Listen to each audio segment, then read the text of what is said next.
Welcome to my channel. Today, we're going to take a look at another horrible case.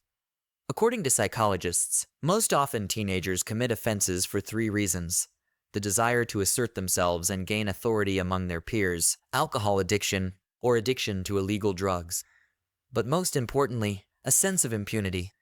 Even for the most serious crimes, minors often receive minimal punishment because their young age is taken into account. In our story today, a schoolgirl named Mackenzie Shirilla became the perpetrator of a terrible tragedy that took 2 lives at once. However, the girl herself did not feel remorse for her crime. At the trial, she stated that she could do almost anything while staying alive, but she does not consider herself cool. Mackenzie repeatedly changed her testimony, writing off everything on a lapse in memory. Apparently, until the last moment, she was confident that she would get away with it. But the verdict of the judge literally dumbfounded the young criminal and her mother, who was desperately defending her daughter. But let's get to the bottom of this. Who is Mackenzie Shirilla? Mackenzie Shirilla was born in August 2004 in the quiet town of Strongsville, Ohio, and was the 3rd child in the family. Her parents, John Shirilla and Natalie Stevens, tried to bring up their heirs with love and care, to give them a good education, and to encourage all endeavors. The youngest daughter was a family favorite. She was forgiven many pranks from childhood, and even serious misdemeanors often got away with it. Mackenzie grew up capricious, demanding, and selfish. She was used to the fact that her parents always did as she required and was confident in her own impunity, no matter what she did. Classmates and teachers of the girl noted that in childhood she was quite a nice and open child, but with age, her character and behavior began to deteriorate. The girl threw real tantrums if something went wrong. She easily lost her temper, behaved impudently and impatiently, swore, and could even get into a fight. Mackenzie did not consider anyone's opinion but her own. Her word should always be the last, and she put her own interests above all else. In adolescence, the character of the girl became simply unbearable, but her parents did not see anything terrible in this, believing that their daughter was at a transitional age and should be treated with understanding and patience. However, a bad character was far from the worst of all the troubles. In high school, Mackenzie was addicted to alcohol and sometimes dabbled in illegal drugs, but she got away with it. Often, the girl's actions were reckless and carried a direct threat not only to her, but also to the people around her. Her parents still did not notice or simply did not want to notice the obvious problem. Like many of her peers, Mackenzie was a big fan of social media and literally never let her smartphone out of her hands. She often posted provocative pictures of herself smoking or drinking alcohol on her account and left equally provocative comments on them. Mackenzie's friends were just like her. Together they vandalized, organized pogroms, fought, sometimes stole, and several times came to the attention of the police. However, the young people were treated only with warnings and educational talks, which strengthened their belief in their own impunity. Dominic Russo, a young man named Dominic Russo, was also a native of Strongsville. He was born in September 2001 and was the 4th of 7 children to his parents, Frank and Christine Russo. The boy was raised with 3 brothers and 3 sisters, with whom he was always very close. Dominic studied well in school from childhood, actively engaged in sports, and tried to lead a healthy lifestyle. Despite the fact that he grew up in a large family, neither he nor any of his brothers or sisters was deprived of parental love, attention, and care. Spouses Frank and Christine were moderately strict with their children, but at the same time promoted their all-round development. Dominic always had a lot of friends. He was used to being the center of attention and became the soul of any company. The young man had a bright and quite attractive appearance, was trim and interesting, so he also had a lot of admirers from a young age. However, he himself tried to avoid fleeting romances, emphasizing serious and promising relationships. After graduating from high school, Russo became a student at a local university, choosing the specialization of producer of performing arts. He dreamed of linking his life with music and one day becoming a famous music producer. In addition, the talented and versatile Dominic wrote and performed songs himself. By the age of 20, the guy already had his own small business. He bought a car and rented a separate apartment in a good neighborhood. At the same time, he continued to play sports and was considered one of the best students at the university. First love. Dominic and Mackenzie met for the first time when the girls studied in the graduating class. It happened at one of the parties in the company of mutual friends, and this accidental meeting became fatal for both of them. Young people were complete opposites of each other, and opposites are known to attract. A handsome, curly-haired young man well-versed in music immediately attracted Mackenzie's attention. He was radically different from the guys she usually socialized with. He was educated, well-mannered, interesting, and could easily hold a conversation on any topic. Mackenzie herself had a striking appearance and slim figure, dressed well, and knew how to make the right impression. She turned on all her charm to draw the attention of the guys she liked, and she managed to achieve the desired rather quickly. In the fall of 2021, the couple began dating and almost immediately introduced each other to their parents. But if Mackenzie's parents were delighted with her choice and considered Dominic a brilliant match for their daughter, the parents of the guy had mixed feelings about his partner. On the one hand, the girl looked sweet, innocent, and tried to make a good impression on them. But on the other hand, something in her immediately alerted Frank and Christine Russo. Friends and family members of Shirilla were sure that Mackenzie, for the first time in her life, really fell in love and sincerely hoped that the relationship with the chosen one would positively affect her character and behavior. Then, no one could even guess what tragedy would end this youthful romance. The couple began to appear everywhere together, holding hands and openly demonstrating their tender feelings for each other. Soon, the whole small town knew about the relationship. Those who knew Mackenzie well sincerely felt sorry for her boyfriend, but most were just happy for them. What was wrong with her?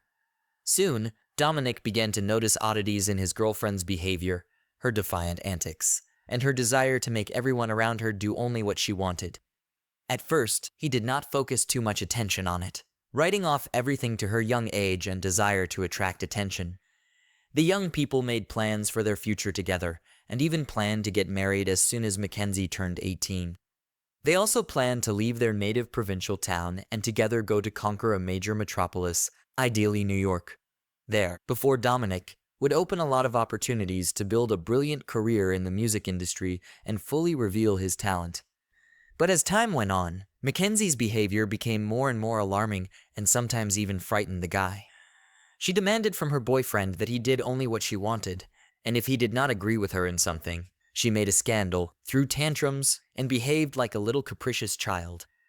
At first, Dominic tried to translate everything into a joke, but soon realized that this was the true face of his chosen one. In public, she still tried to hold on, but being alone with her boyfriend, she spewed on him the whole storm of her emotions and sometimes even pounced on him with fists. Mackenzie's behavior became more and more aggressive, and at some point, the young man decided that he had enough. He suggested that she take a pause in the relationship and sort out her feelings, but upon hearing this, Mackenzie had a public showdown in front of their mutual friends.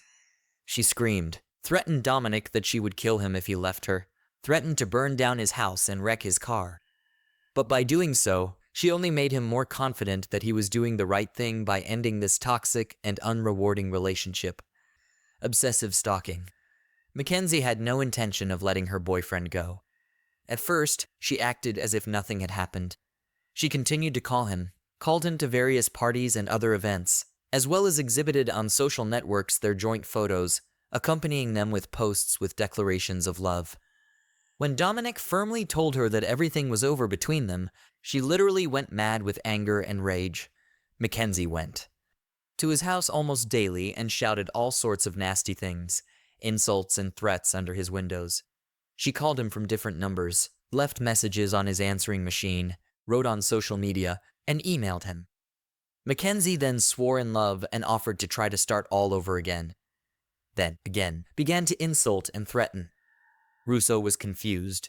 He simply did not know how to react to such behavior because he had never encountered such behavior. He tried talking, tried to ignore the former lover, and a couple of times even recorded her threatening tantrums on his phone. It got to the point that Cheryl, seeing the ex-boyfriend on the street or in another public place, began to scream and insult him in front of passers-by. She turned Dominic's life into a real nightmare, but he still hoped that a little more time would pass and she would leave him alone, switching to someone else. One day, in front of witnesses, Mackenzie declared that it was easier for her to kill Dominic than to let him go. Mackenzie said that if he didn't come back to her, no one would have him and she would take care of it.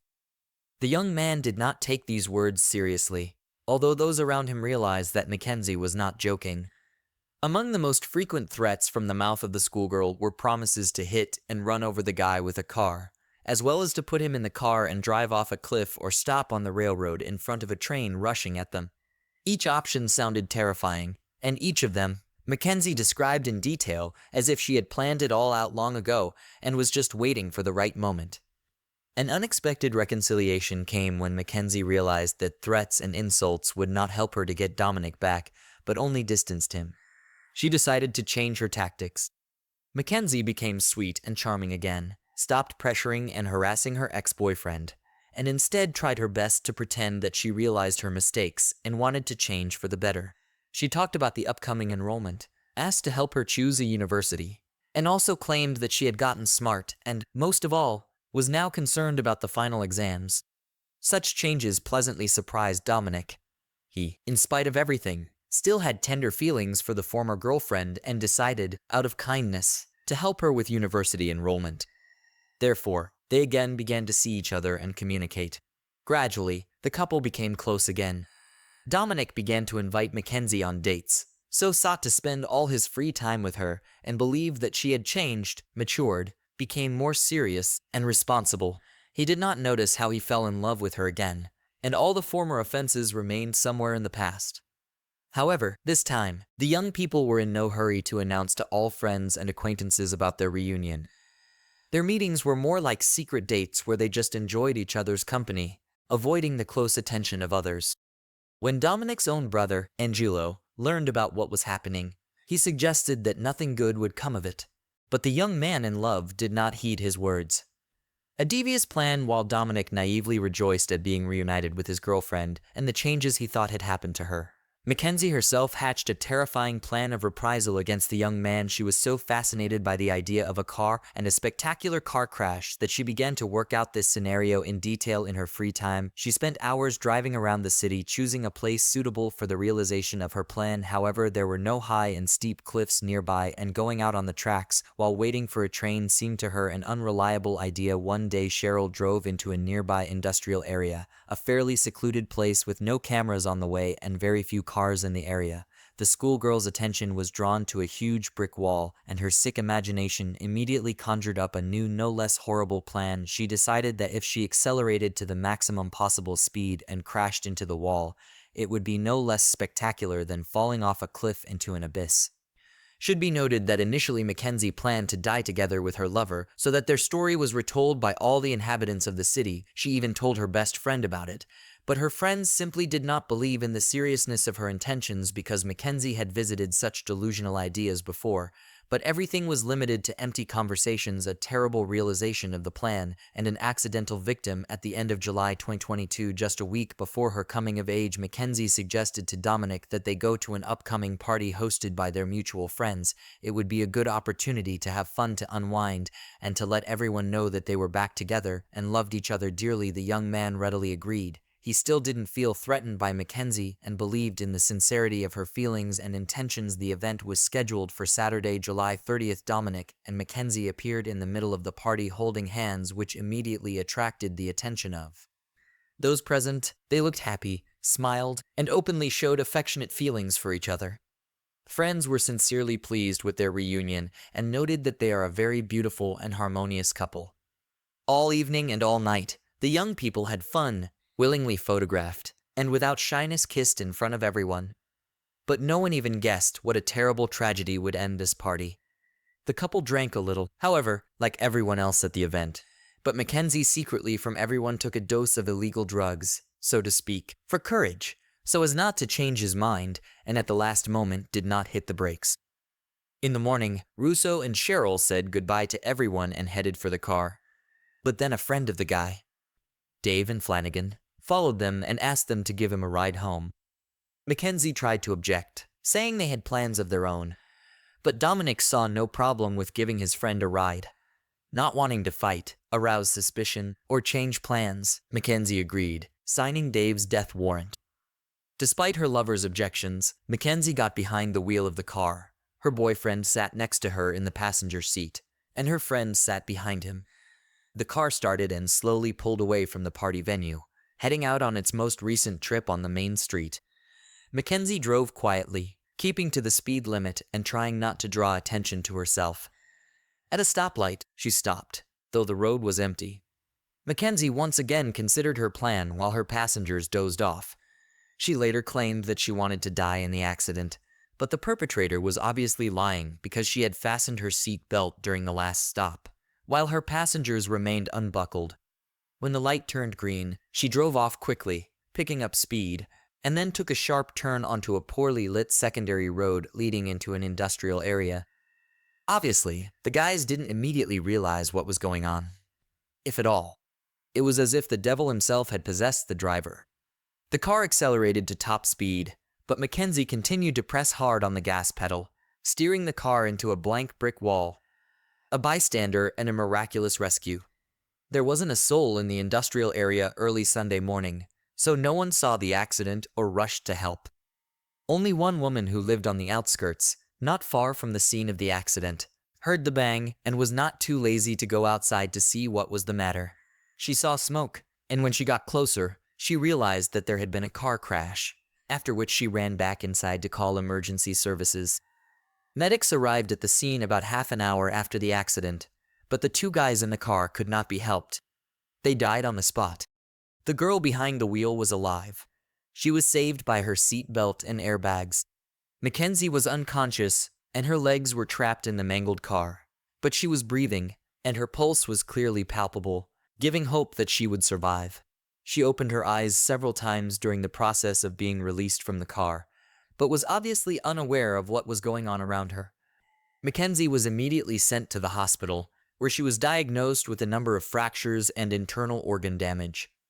Blood tests showed that she was under the influence of alcohol and drugs. However, according to the doctor, perhaps that is what prevented her from dying from painful shock while help was on the way.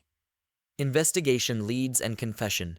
Initially, the police, having received the results of Mackenzie's tests, assumed that she, being under the influence of illegal substances, simply did not realize what she was doing and perhaps tried to drive through the wall or did not see any obstacles in her way. In favor of this version was the lack of braking distance. It was not possible to talk to Cheryl herself because she was unconscious in the intensive care unit after a complex operation. However, she soon came to her senses, and realizing what she had done, began to sob and pour out her soul to the doctor on duty. She admitted that she purposely drove into the wall at a great speed because she wanted to kill her boyfriend and originally planned to die with him. Mackenzie also added that Dave was an accidental victim due to his own obsession because he asked to go with them. Doctor did not take the patient's rambling stories seriously, deciding that it was a delusional state resulting from anesthesia and painkillers, as well as guilt over the death of a loved one. And when the police were allowed to talk to the recovering Mackenzie, she suddenly changed her testimony completely. Now Mackenzie claimed that she remembered almost nothing about the events of that night because she took alcohol and illegal substances. According to the girl, she had a lapse in memory after she got behind the wheel, and how Dave was in the car, she has no idea. However, the facts were to the contrary. The surveillance cameras were able to track the first part of the route the car had taken, and the footage clearly showed that Mackenzie was driving slowly and according to the rules until she suddenly turned onto a road leading to an industrial zone. Moreover, it turned out that Mackenzie had driven the entire route both ways several days earlier, and her car had been seen there at various times by at least a dozen witnesses. Back to normal. After being discharged from the hospital, Mackenzie recovered quickly enough and tried to get back to her old carefree life. She had no remorse and was confident that she could get away with it. Mackenzie was once again active on social media, meeting with friends and making plans for the future. In September, she decided to go to a concert of her favorite band playing in a neighboring city. At that time, the bones of her legs had not yet fully fused, but this did not stop her, and she appeared on the concert stage in a wheelchair. At the same time, she wore bright makeup, dressed provocatively, took selfies with friends, and posted them on her account. In October, when she was on her feet, she went to a Halloween celebration dressed up in a pre-made costume. Mackenzie lived life to the fullest and even made new acquaintances. But on November 4th, 2022, she was taken into custody. Trial and sentencing. It took the investigation just over 3 months to gather the necessary evidence and proof to bring the case to trial. Mackenzie was charged with premeditated aggravated double murder and possession and use of a controlled substance that was found in her pocket and detected in her blood. Defendant changed her testimony several times, first citing a lapse in memory, and then when her friend testified in court as a witness to whom she revealed her plan, Mackenzie changed tactics, saying that she wanted to die with her lover. But even here, there were immediately discovered inconsistencies because she had previously fastened herself with a seat belt. On August 21st, 2023, Shirilla was found guilty of all charges. However, an important nuance was taken into account. Namely, at the time of the crime, she was not yet 18 years old. It was 5 days before her majority, so she was tried as a minor. Under state law, she was entitled to at least 2 consecutive sentences of 15 years for each murder without parole. But because of her young age, she was allowed to serve the 2 sentences concurrently, meaning she would be eligible for parole in 15 years. By then, Mackenzie would be 33 years old. Both sides were unhappy with the court's decision. Family members of the deceased young people said they would seek a review of the case in order to increase the punishment. And parents and Mackenzie's lawyer, on the contrary, considered the sentence too harsh and filed an appeal. However, the judge left the sentence unchanged, noting that he did not believe that Shirilla would leave prison after 15 years. The defendant herself, in his opinion, did not repent for the evil she had committed, behaved arrogantly, and even insolently towards the court. But now she will have enough time to seriously consider her heinous act. Thanks for watching, guys. Subscribe to the channel and don't forget to click on the bell not to miss new stories from around the world. See you soon. Take care.